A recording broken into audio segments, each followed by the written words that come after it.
नमस्कार दोस्तों, मेरा नाम है रवि और आप सभी का स्वागत है आपके अपने YouTube channel study with Ravi पर। दोस्तों, आज की इस क्लास में हम उत्तराखंड सामान्य ज्ञान प्रैक्टिस सेट नंबर 15 करने जा रहे हैं। जो हमारी एक सीरीज चल रही है उत्तराखंड सामान्य ज्ञान प्रैक्टिस सेट सीरीज, जिसके अंतर्गत हम उत्तराखंड सामान्य ज्ञान के PYQ पढ़ रहे हैं। दोस्तों, हमारी इस सीरीज से आपका अच्छे से रिवीजन हो जाएगा और आपकी प्रैक्टिस हो जाएगी आने वाले एग्जाम के लिए, क्योंकि दोस्तों ये सभी प्रश्न आपके PYQ हैं। इससे आपको ये आइडिया लग जाएगा कि एग्जाम में किस प्रकार के प्रश्न पूछे जाते हैं। अगर आपने सभी प्रैक्टिस सेट नहीं देखे हैं तो प्लीज़ प्लेलिस्ट में जाकर जरूर देखिएगा। अगर आपको इस क्लास की PDF चाहिए तो आप हमारे टेलीग्राम चैनल को ज़रूर ज्वाइन करिएगा, जिसका लिंक आपको वीडियो को डिस्क्रिप्शन बॉक्स में मिल जाएगा। तो पहला प्रश्न रहेगा दोस्तों हमारी आज की इस क्लास का कि निम्नलिखित में से लाल कुर्ती बाजार स्थित है। तो फ्रेंड्स, लाल कुर्ती बाजार यह है रानीखेत का एक फेमस बाजार है। सही आंसर रहेगा ऑप्शन डी। अगला प्रश्न है, उत्तराखंड के उच्च हिमालय चारागाहों को जाना जाता है। उत्तराखंड के उच्च हिमालय चारागाहों को दोस्तों बुग्याल के नाम से जाना जाता है। थच BC बोलते हैं, मीडो पास्चर, ये सभी दोस्तों बुग्याल के ही नाम हैं। अगला प्रश्न है, उत्तराखंड में सेंटर फॉर एरोमेटिक प्लांट स्थित है। तो सही आंसर रहेगा ऑप्शन बी, सेलाकुई। सेलाकुई देहरादून में सेंटर फॉर एरोमेटिक प्लांट स्थित है। तो इस क्वेश्चन का सही आंसर है ऑप्शन बी। अगला प्रश्न है, केदारखंड में गोपेश्वर का नाम वर्णित है। तो केदारखंड, ठीक है, तो केदारखंड में गोपेश्वर का नाम गोस्थल और गोथल, ठीक है, ये दोनों नाम वर्णित हैं। तो सही आंसर रहेगा ऑप्शन ए। गोपेश्वर की बात करें तो यहाँ पर दोस्तों चमोली का मुख्यालय है और यहीं पर दोस्तों हिमालय जड़ी बूटी शोध संस्थान भी स्थित है, जिसकी स्थापना 1989 में की गई थी। ठीक है, इंपॉर्टेंट है, याद रखिएगा। पांचवा प्रश्न है, गंगा नदी को राष्ट्रीय नदी घोषित किया गया। तो हमारे देश की राष्ट्रीय नदी है गंगा, जिसे राष्ट्रीय नदी घोषित किया गया था 4 नवंबर 2008 को। सही आंसर है ऑप्शन बी। गंगा दोस्तों भारत की सबसे लंबी नदी है, जिसकी लंबाई 25 किलोमीटर है। अगला प्रश्न है, उत्तराखंड वन विकास निगम का गठन हुआ था। उत्तराखंड में वन विकास निगम का गठन हुआ था दोस्तों 1 अप्रैल 2001 को।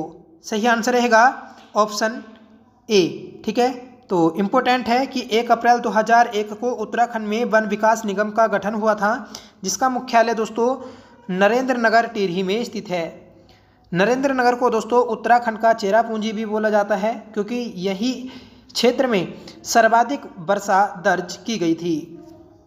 फ्रेंड्स, कुमाऊं वन विभाग की स्थापना 1868 में की गई, गढ़वाल वन विभाग की स्थापना 1869 में की गई और टिहरी वन विभाग की स्थापना 1885 में की गई। तो तीनों वन विभाग याद रखिएगा कि कुमाऊं वन विभाग की स्थापना 1868, गढ़वाल वन विभाग की स्थापना 1869 और टिहरी वन विभाग की स्थापना 1885 में की गई। और फ्रेंड्स, नरेंद्र नगर में ही पुलिस प्रशिक्षण केंद्र भी स्थित है। दोस्तों, अगर आपसे पूछा जाए कि उत्तराखंड में वन पंचायतों का गठन कब हुआ, तो 1931 में हुआ। अगला प्रश्न है, उत्तराखंड में एक नाली भूमि कितनी मुट्ठी होती है। तो एक नाली भूमि में दोस्तों 16 मुट्ठी भूमि होती है। सही आंसर रहेगा ऑप्शन बी। अगला प्रश्न है, राष्ट्रीय आपदा प्रबंधन प्राधिकरण का गठन कब हुआ। तो राष्ट्रीय आपदा प्रबंधन प्राधिकरण का गठन हुआ था 2005 में। सही आंसर रहेगा ऑप्शन ए। और दोस्तों, पूरे देश में आपदा प्रबंधन के लिए एक अलग से मंत्रालय गठित करने वाला उत्तराखंड देश का पहला राज्य है। ठीक है। नवा प्रश्न है कि कैलाश मानसरोवर यात्रा का संचालन करता है। तो कैलाश मानसरोवर यात्रा जो पिथौरागढ़ के लिपुलेख दर्रे से होकर गुजरती है, इसका संचालन दोस्तों कुमाऊं मंडल विकास निगम के द्वारा किया जाता है। कुमाऊं मंडल विकास निगम की स्थापना दोस्तों 31 मार्च 1976 को की गई थी और 31 मार्च 1976 को ही दोस्तों गढ़वाल मंडल विकास निगम की भी स्थापना की गई थी। ठीक है, बात कर रहे हैं हम कैलाश मानसरोवर यात्रा की, तो यह दोस्तों लिपुलेख दर्रे से होकर गुजरती है, जिसका संचालन भारत सरकार आईटीबीपी और कुमाऊं मंडल विकास निगम, इन तीनों के सहयोग से होता है। अगला प्रश्न है, किस भारतीय को सर्वप्रथम रॉयल पदक प्राप्त हुआ? ठीक है, तो फ्रेंड्स ज्योग्राफिकल सोसाइटी स्वर्ण रॉयल पदक जो प्राप्त हुआ तो वह है पंडित नैन सिंह रावत को प्राप्त हुआ था। सही आंसर रहेगा ऑप्शन डी। ठीक है, वेरी इंपॉर्टेंट है, याद रखिएगा। बात कर रहे हैं हम नैन सिंह रावत की, तो इनका जन्म 1830 में मिलम पिथौरागढ़ में हुआ था। मिलम ग्लेशियर यह है कुमाऊं मंडल का सबसे बड़ा ग्लेशियर है। नैन सिंह रावत, तो दोस्तों इन पर डाक टिकट जारी हुआ था 2004 में। वेरी इंपॉर्टेंट है, सीधा पूछा जाएगा कि नैन सिंह रावत पर डाक टिकट कब जारी किया गया? 2004 में। नैन सिंह रावत के ऊपर ही दोस्तों शेखर पाठक व उमा भट्ट ने एक पुस्तक लिखी जिसका नाम है एशिया की पीठ पर। ठीक है, तो याद रखिएगा कि एशिया की पीठ पर पुस्तक किसकी है? नैन सिंह रावत की। अगला प्रश्न है, देश के पहले मोस काई गार्डन का उद्घाटन 20 नवंबर 2020 को किस जनपद में किया गया? तो दोस्तों देश का पहला मोस गार्डन का उद्घाटन 20 नवंबर 2020 को किया गया। यह किया गया था खुरपाताल नैनीताल में। सही आंसर रहेगा ऑप्शन ए। नेक्स्ट क्वेश्चन है, उत्तराखंड में वन आंदोलन से संबंधित तिलाड़ी कांड कब हुआ था? उत्तराखंड में दोस्तों वन आंदोलन से संबंधित है तिलाड़ी कांड, यह हुआ था आपका 30 मई 1930 को। सही आंसर रहेगा ऑप्शन बी। ठीक है, तो 30 मई 1930 को तिलाड़ी कांड हुआ था, जिसे रवाई कांड के नाम से भी जाना जाता है। इसे ही दोस्तों उत्तराखंड का जलियांवाला बाग हत्याकांड भी कहा जाता है। सीधा क्वेश्चन बनेगा कि उत्तराखंड में किस वन आंदोलन को या वन आंदोलन कांड को उत्तराखंड का जलियांवाला बाग हत्याकांड की संज्ञा दी गई? तो ये दी गई थी दोस्तों रवाई कांड या फिर तिलाड़ी कांड को। अगला प्रश्न है, उत्तराखंड का सबसे बड़ा राष्ट्रीय पार्क है। उत्तराखंड का सबसे बड़ा राष्ट्रीय पार्क है गंगोत्री नेशनल पार्क, जिसका क्षेत्रफल 2390 वर्ग किलोमीटर है। इसकी स्थापना दोस्तों 1989 में की गई थी। ठीक है, और यह है उत्तरकाशी जनपद में स्थित है। वेरी इंपॉर्टेंट है, और उत्तराखंड का सबसे नवीन भी नेशनल पार्क है। उत्तराखंड में कुल 6 नेशनल पार्क है, याद रखिएगा।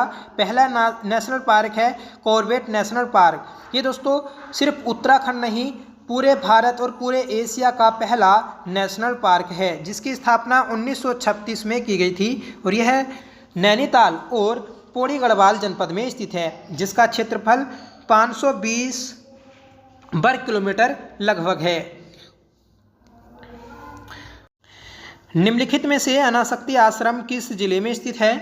अनासक्ति आश्रम यह दोस्तों बागेश्वर में स्थित है। राइट आंसर रहेगा ऑप्शन ए। वेरी इंपॉर्टेंट है अनासक्ति आश्रम। अनासक्ति आश्रम यह कोसानी बागेश्वर में स्थित है। ठीक है, और कोसानी दोस्तों गोमती व गरुड़ नदी के संगम पर स्थित है। ठीक है, गरुड़ गंगा जो नदी है और गोमती नदी, इन दोनों के संगम पर स्थित है कोसानी। कोसानी दोस्तों कौशिक मुनि की तपस्थली रहा, इस कारण इसका नाम दोस्तों कोसानी पड़ा था। कोसानी पिंगनाथ पहाड़ी पर स्थित है। सीधा क्वेश्चन बनेगा कि कोसानी किस पहाड़ी के ढाल पर स्थित है? तो पिंगनाथ पहाड़ी के ढाल पर स्थित है। कोसानी का पुराना नाम आता है दोस्तों वलना। इसकी स्थापना रैमजे के द्वारा की गई थी। कमेंट करके बताइएगा कि रैमजे कुमाऊं कमिश्नरी में किस नंबर का कमिश्नर था? कोसानी को ही दोस्तों कुमाऊं का गहना भी कहा जाता है, ये भी याद रखिएगा। ठीक है, पीछे पड़ा कि पुराना नाम वलना। ठीक है, कौशिक मुनि की तपस्थली होने के कारण इसका नाम कोसानी पड़ा था। ठीक है, अनासक्ति आश्रम में ही गांधी जी के द्वारा यंग इंडिया पुस्तक के कुछ लेख लिखे गए, जिसमें कोसानी को भारत का स्विट्जरलैंड कहा गया। ठीक है, तो सीधा क्वेश्चन बनता है कि भारत का स्विट्जरलैंड किसे कहा जाता है? तो फ्रेंड्स कोसानी को कहा जाता है।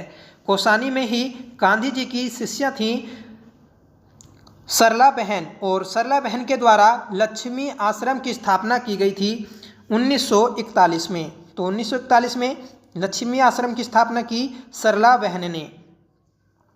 बढ़ते हैं अगले प्रश्न की ओर। उत्तराखंड पंचायती राज अधिनियम बना। तो उत्तराखंड पंचायती राज अधिनियम यह दोस्तों 4 अप्रैल 2016 को बना था। सही आंसर रहेगा ऑप्शन डी। और इस कारण दोस्तों उत्तराखंड में पंचायती राज दिवस जो मनाया जाता है तो वह 4 अप्रैल को मनाया जाता है। सही आंसर रहेगा ऑप्शन डी। अगला प्रश्न है कि 1916 ईस्वी में किस प्रकार की समस्याओं के समाधान हेतु कुमाऊं एसोसिएशन की स्थापना की गई। कुमाऊं एसोसिएशन, कुमाऊं परिषद, इसकी स्थापना दोस्तों 1916 में की गई वन से संबंधित समस्याओं का समाधान निकालने हेतु। ठीक है, तो याद रखेगा कि 30 सितंबर 1916 को कुमाऊं एसोसिएशन की स्थापना की गई और ये की गई थी अल्मोड़ा में। अगला प्रश्न है कि वन अनुसंधान संस्थान देहरादून के मुख्य प्रवेश द्वार का नाम क्या था। तो दोस्तों वन अनुसंधान संस्थान FRI देहरादून, इसके मुख्य प्रवेश द्वार का नाम है वेंड्रिस गेट। सही आंसर रहेगा ऑप्शन बी। तो वेंड्रिस गेट जो है दोस्तों ये है FRI का मुख्य द्वार का नाम है। वेंड्रिस गेट क्यों पड़ा, क्योंकि दोस्तों उत्तराखंड में वनों का वैज्ञानिक प्रबंधन जो हुआ तो वह 1865 से शुरू हुआ था।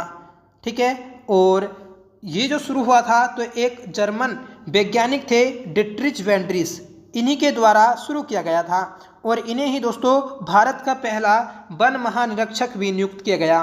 तो याद रखेगा कि डिट्रिच जो वेंड्रिस थे तो यह भारत के पहले वन महानिरीक्षक रहे जिनके नाम पर FRI के मुख्य द्वार का नाम रखा गया है। अगला प्रश्न है कि राज्य में हस्तशिल्प उद्योग में रिंगाल का वानस्पतिक नाम क्या है। तो रिंगाल का दोस्तों हस्तशिल्प उद्योगों में उपयोग किया जाता है जिसका वैज्ञानिक नाम है किमुना बम्बूसा फलकाटा। ठीक है, तो किमुना बम्बूसा फलकाटा दोस्तों रिंगाल का वैज्ञानिक नाम है। और बात करेंगे कि कैनबिस सटाइवा, तो यह दोस्तों भांग का वैज्ञानिक नाम है। जिस प्रकार से दोस्तों वुरांस का वैज्ञानिक नाम है रोडोडेंड्रोन अर्बोरियम, इसी प्रकार दोस्तों ये सभी पौधों के वैज्ञानिक नाम हैं और काफ़ी ज़्यादा एग्जाम में पूछे जाते हैं। ठीक है, और ब्रह्म कमल का नाम है दोस्तों सुसूरिया अबवेलेटा। ठीक है, अगला प्रश्न है कि बद्रीनाथ धाम के मुख्य पुजारी रावल निम्न में से किस क्षेत्र से चुने जाते हैं। तो जो रावल पुजारी आते हैं दोस्तों बद्रीनाथ में, ठीक है, तो यह है केरल के मालाबार से आते हैं। सही आंसर रहेगा ऑप्शन सी। ठीक है, मालाबार के नंबूद्री संप्रदाय के दोस्तों रावल पुजारी नियुक्त किए जाते हैं बद्रीनाथ धाम में। ठीक है, इनका निवास स्थान है ऊखीमठ। ठीक है, अगला प्रश्न है कि भोटिया जाति का ग्रीष्मकालीन आवास कहलाता है। भोटिया जाति जो दोस्तों महान हिमालय में निवास करती है, भोटिया जाति, इसका ग्रीष्मकालीन आवास को गुंडा या मुनसा कहा जाता है। जबकि दोस्तों शीतकालीन है गुंडा या मुनसा, जबकि मेत जो होता है तो वह दोस्तों ग्रीष्मकालीन आवास होता है। ठीक है, याद रखिएगा।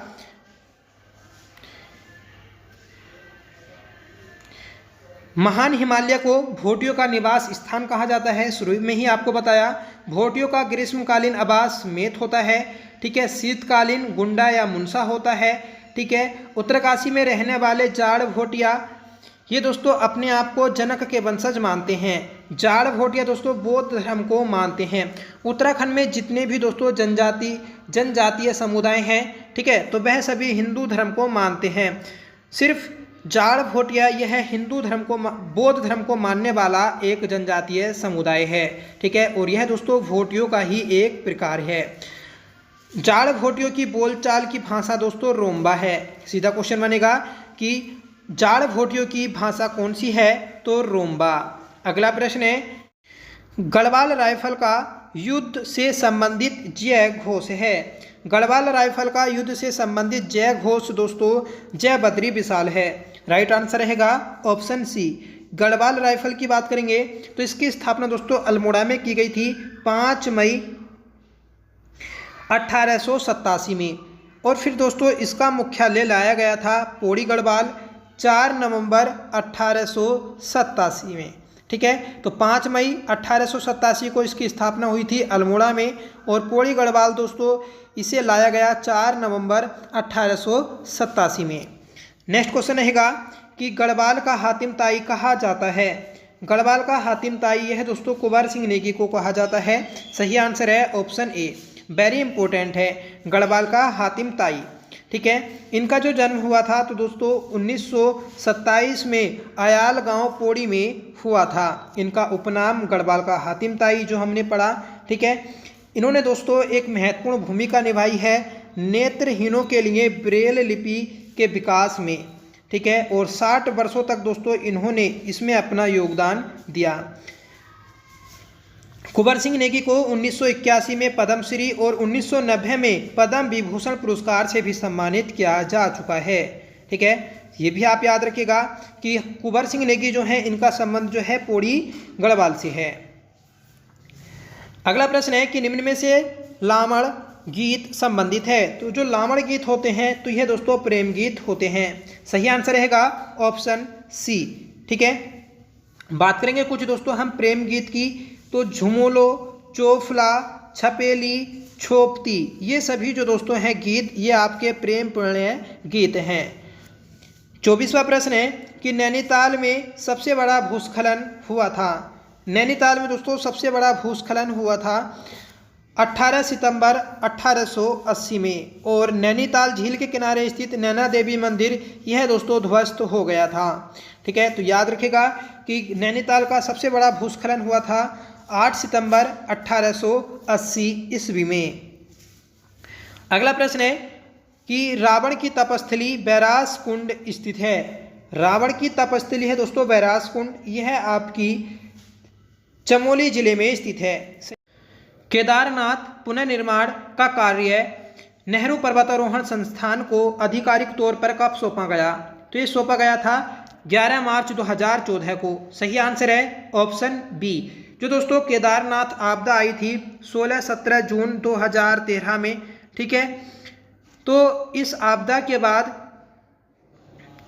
पुनर्निर्माण का जो कार्य शुरू किया निम्न ने, ठीक है, नेहरू पर्वतारोहण संस्थान ने जो शुरू किया तो वह 11 मार्च 2014 को शुरू हुआ था।